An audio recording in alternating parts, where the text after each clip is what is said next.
24%, c'est le premier chiffre, c'est l'augmentation de la quantité de gaz renouvelable qui circule dans les réseaux des collectivités locales, qui est un réseau exploité par GRDF. Ensuite, il y a 633.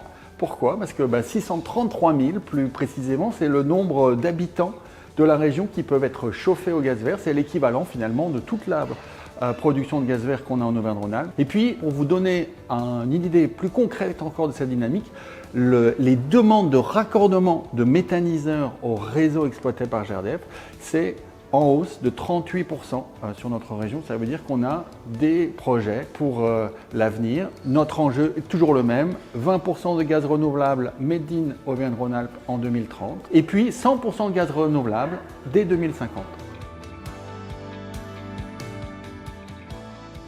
En 2025, eh bien, on a les réseaux. Le réseau de gaz, il existe, il a été financé par les collectivités locales. On a le gaz vert, eh bien, on accélère. La transition écologique, elle est dans les tuyaux GRDF ici en Auvergne-Rhône-Alpes. Et puis, en 2025, on va atteindre, c'est un petit chiffre symbole, 1 TWh de production de gaz renouvelable.